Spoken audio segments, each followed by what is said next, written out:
Buenas tardes a todos, gracias por venir, sobre todo en viernes a esta hora. Yo les voy a hablar de este esfuerzo que estamos haciendo sobre traducción automática de lenguas indígenas de México basada en aprendizaje profundo. Antes de entrar al meollo del asunto, me gustaría presentar, creo que tengo que estar más cerca, que oprimir el botón. Me gustaría presentar al equipo que está trabajando. Mi nombre es Iván Mesa, como dijeron. Un motor muy importante de este proyecto ha sido Manuel Mager. De seguro nos está viendo por Facebook, entonces le mandamos saludos. Él estuvo haciendo la maestría bajo mi supervisión y ahora va a migrar en el siguiente mes a la Universidad de Stuttgart, entonces lo vamos a extrañar. Él ha sido, mucho del trabajo que vamos a ver aquí, él ha sido el motor principal y promotor del trabajo. También estamos colaborando con Jorge Flores y Nadito Mí de la Universidad de París 13. Juan de Jesús Amador hizo una estancia en París 13 y estuvo haciendo un trabajo que les voy a platicar al final. Y hay un trabajo que se está haciendo con el Tecnológico de Mérida y un alumno mío que estuvo de verano científico el año pasado, ahora estuvo trabajando también el tema como su tema de titulación y se tituló hace un mes. Entonces todos ellos han estado colaborando en este tema y mucho del esfuerzo es de ellos. Entonces, traducción automática ya no es tan ajena para nosotros. Tenemos una experiencia, yo espero que positiva. Aquí vemos un poquito la interfaz de Google Translate. Uno pega un texto, le pide el idioma en el que quiere y se genera la traducción. Las traducciones son relativamente buenas. Todavía falta muchísimo para que sean perfectas o para que sean a nuestro gusto, pero es funcional. Yo tengo alumnos que leen artículos científicos usando esta plataforma y después de leerlos de esta forma, les pregunto sobre los artículos científicos y tienen la idea general del artículo. Mucho del detalle también lo logran entender. Entonces, estamos en una muy buena situación con traducción automática. Google en particular, esta empresa tiene un traductor para 100 lenguas con las cuales es factible traducir. Sin embargo, son 6,000 lenguas las que aproximadamente hay. Entonces, estamos muy atrás para varias de las lenguas. En particular, este es el caso para las lenguas indígenas de México. En particular, esta empresa no tiene. Microsoft hizo un esfuerzo hace 6 años y tiene al menos Otomí de Querétaro y Maya de Yucatán, una interfaz. Entonces, para mí, esto indica que existe una responsabilidad no solo cultural y humanística, sino también tecnológica con este resto de las lenguas, ¿sí? La experiencia que nosotros vivimos de poder traducir entre inglés y español, generalmente, también debe estar disponible para otras comunidades. Esto no es una idea aislada, está registrado en varios niveles de legislación, desde derechos humanos comunitarios y en particular en la Ley General de Derechos Lingüísticos de los Pueblos Indígenas que existe en México, también se registra este espíritu.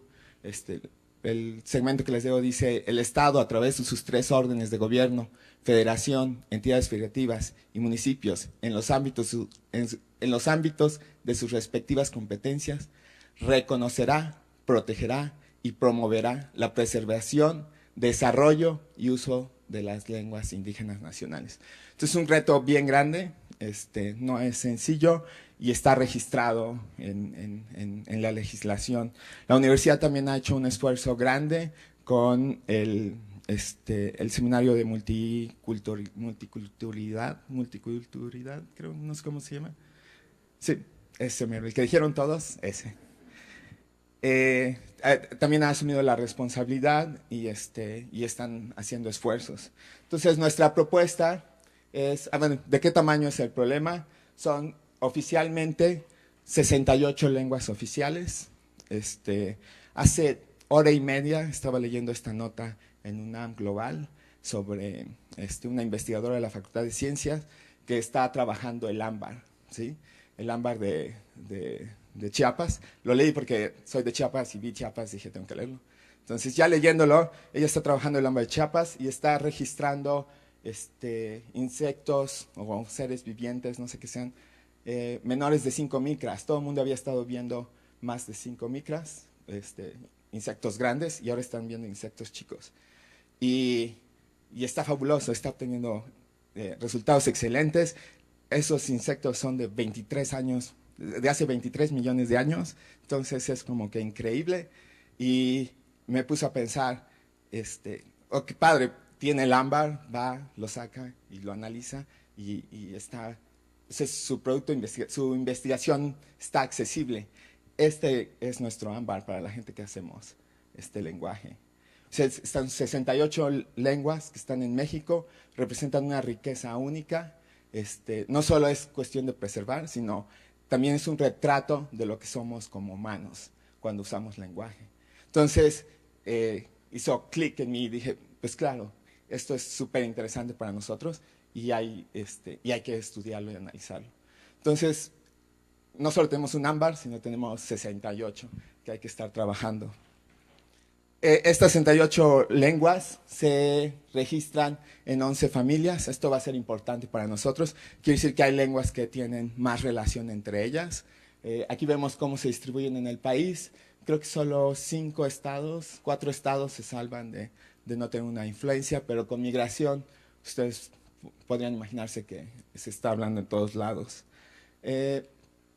Son 7 millones de hablantes de alguna lengua indígena, no estamos hablando de un grupo pequeño. Náhuatl es la lengua que más hablantes tiene, 1.700.000. Maya tiene 850.000. Pero tenemos lenguas en estas situaciones con 24, 17 hablantes, ¿sí? A lo mejor el problema, estos son lenguas en peligro de extinción que van a dejar de existir si no se revierte esta tendencia. También algo que Jesús me hizo hincapié, este problema de traducir y de atender esta situación no es un problema porque no se estén comunicando con el resto de la sociedad. Solamente el 13% de los hablantes son monolingües. Todos ellos las comunidades han resuelto, o sea, están interactuando con nosotros, están platicando, pero están platicando en español, ¿sí? Mientras que tiene su lengua para sus comunidades. Entonces no es un problema de monolingüismo, es un problema. Lo que sí es muy difícil encontrar, ahorita vamos a retomar eso, es que hablen diferentes lenguas. Entonces ahí tenemos una propuesta.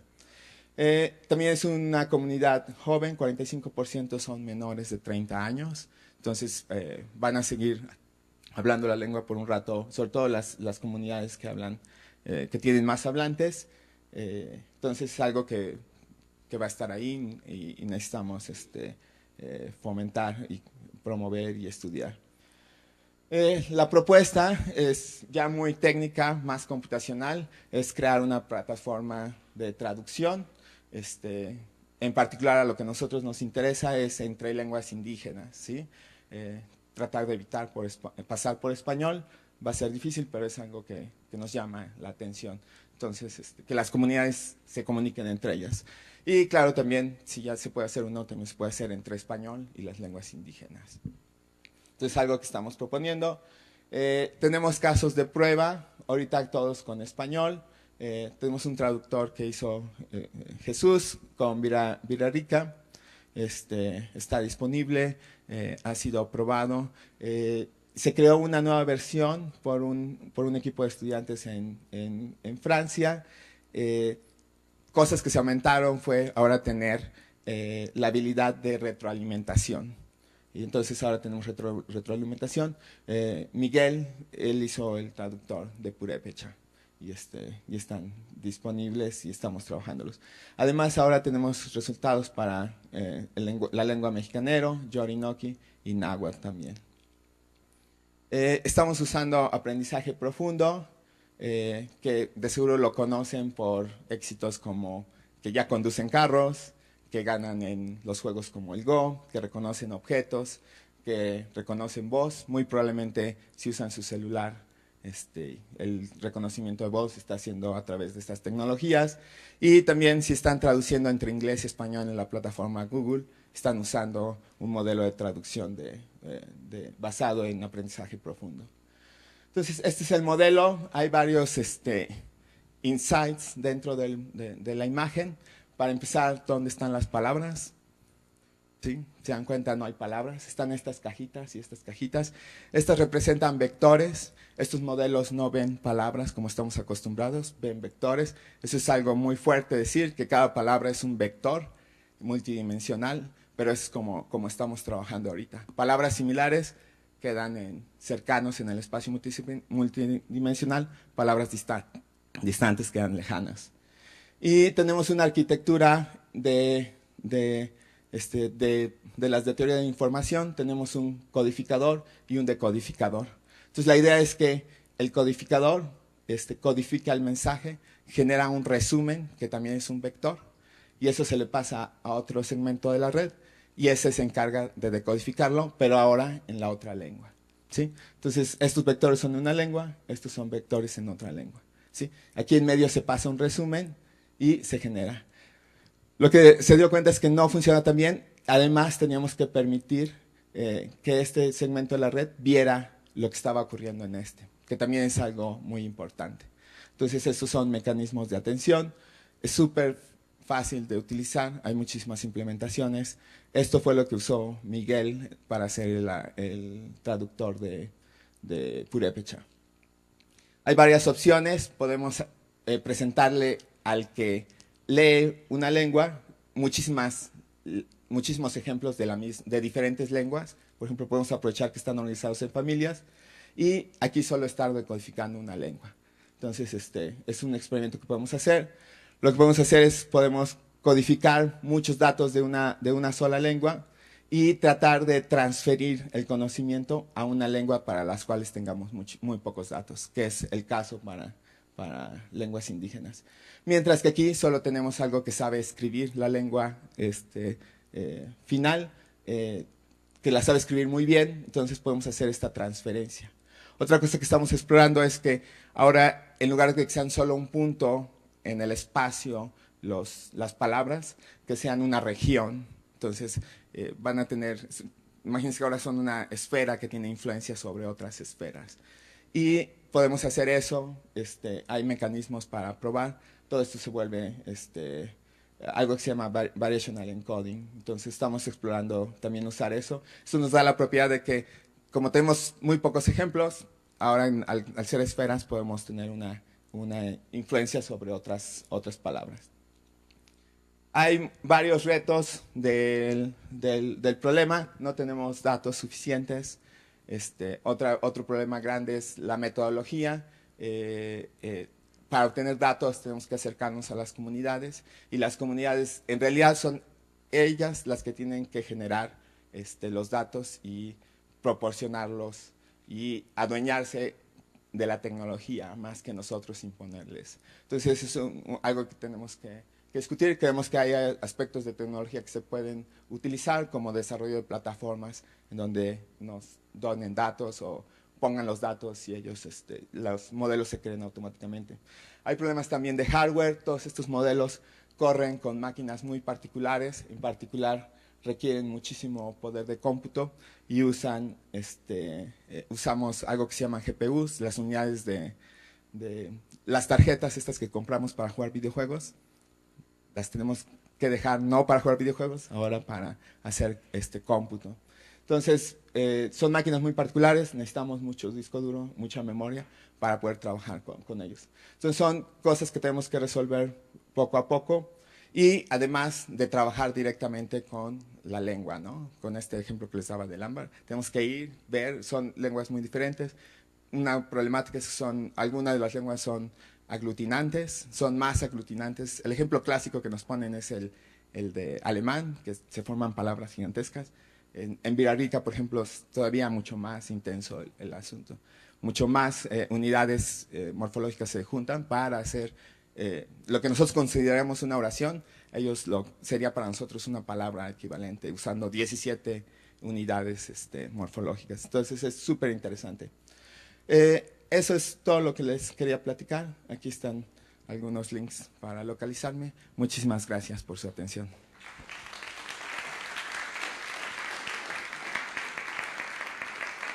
Pues muchas gracias por la plática tan interesante. ¿Preguntas? Iván, gracias. No es una pregunta, más bien es un comentario y una pregunta de cómo van en este proyecto, porque para la audiencia uno de los proyectos más interesantes para la UNAM en términos del Museo de la Lengua es adquirir el lenguaje y es en algún momento poder grabar. Lo platicamos una vez con el rector, que era adquirir en el centro histórico, pues es un collage de gran parte de la República, centro histórico de la Ciudad de México. Entonces era grabar a las personas para adquirir su lengua, para adquirir cómo van con este proyecto, qué les han dicho el Museo de la Lengua.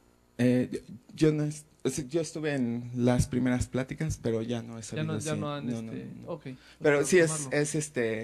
sí, suena una excelente idea. Para poder grabarlos. Sí, Okay. en ese caso es más con lenguaje hablado, que es también muy interesante. En este caso es con lenguaje escrito, el que estamos trabajando. Gracias. Bueno, hablaste de cuáles son los retos que tienes o que se tiene para este tipo de herramientas. En concreto, en particular, ahorita con tu grupo de trabajo, tú mismo, ¿cuáles son las tareas que vas a seguir a mediano plazo? Sí, muy buena pregunta. Tenemos, entonces hay lo que nos gustaría ver en el futuro es una matriz de lengua a lengua y ir tachando cuando podamos traducir entre ellas, una tras otra, ¿sí? Entonces, en esa dirección podemos hacer un esfuerzo muy transversal entre lenguas. En particular hay una colección que se llama el Archivo Nacional de Lenguas Indígenas, es una serie de libros que tiene el Colegio de México, donde hay lingüistas decidieron 800 oraciones que representaban los fenómenos. Entonces, para nosotros eso es oro, porque es transversal. Para 35 lenguas, 34 lenguas, están los ejemplos de las mismas oraciones, muy similares, con su traducción. Entonces podemos ir, recopilar, y tenemos un corpus de base para hacerlo transversal. Estamos haciendo esfuerzos más a profundidad de las lenguas. Por ejemplo, maya, el trabajo de Juan Jesús, fue recolectar, resulta que hay una versión de maya de La Jornada, entonces los artículos en español los tenemos en maya y podemos hacer una alineación con métodos automáticos. Entonces él fue lo que estuvo trabajando y recolectó una cantidad notable de datos. Entonces son en las dos dimensiones, tenemos que ir sobre todas las lenguas y luego por cada lengua a más profundidad por datos. Eso es lo que estamos trabajando ahorita. Oye, Iván, bueno, reconozco que el esfuerzo es verdaderamente importante, sin embargo, tengo la sensación de que en la mayoría de las lenguas en México, pues se romanizaron la escritura, y supongo que pues antes de la llegada de los españoles no usaban su propia grafía. Y además también supongo que los que la hablan no escriben con su grafía original, sino que es una romanización, y siempre tengo la impresión de que cuando se hace eso con los idiomas, se pierde un montón de la riqueza, ¿no? Entonces, algún día habrá que podamos recuperar eso y que además tu traductor haga ese tipo de cosas. Nosotros no estamos trabajando hacia atrás, estamos trabajando con cómo están las lenguas ahorita. Entonces estamos tomando la romanización que dices. Un problema es que no las escrituras, las convenciones se toman de manera muy local, entonces pueblos deciden escribir como se pueden comunicar entre ellos y el pueblo al lado escribe de otra forma. Entonces tenemos un problema que la misma lengua está representada de diferente forma, aunque sea exactamente la misma lengua. Entonces, ahí hay, y esa es la que están escribiendo, esas las convenciones que tienen son de hablantes actuales, y esa es la que nos gustaría traducir, ya sea entre las lenguas indígenas o al español o a otra lengua. Entonces no nos estamos preocupando por recuperar la escritura pasada. Hay esfuerzos notables, por ejemplo, con jeroglíficos mayas, de documentos antiguos que existen y que están trabajando en esa dirección. Nosotros con maya actual, con pirárica actual. Algo que también ocurre es que hay una brecha digital, pero se está rompiendo. Con la llegada de los celulares se está rompiendo. Las comunidades usan cada vez más el celular. El problema que tenemos es que usan plataformas cerradas, como WhatsApp o Facebook, y no tenemos acceso a esa escritura. Esa es la parte del reto metodológico, tiene que pensar cómo hacer que confíen en otras plataformas más abiertas. Gracias por las preguntas. Tuve otra. Me quedó en duda nada más con la pregunta de Héctor, bueno, algo que dijiste ahorita. ¿Usas corpus paralelos, te basas en corpus paralelos o no necesariamente para tu...? Sí, corpus paralelos es el punto inicial. Luego podemos tener corpus, el de Maya, por ejemplo, ahorita es un corpus comparable, o sea, no corresponde la traducción a la alineación, no corresponde a la traducción exacta. Entonces, pero en preferencia necesitamos paralelos para iniciar y luego métodos de no supervisados o grandes cantidades en una sola lengua también necesitaría, ¿sí? Para los modelos de lenguaje. ¿Sí? Muchas gracias por su atención. Agradecemos a Iván.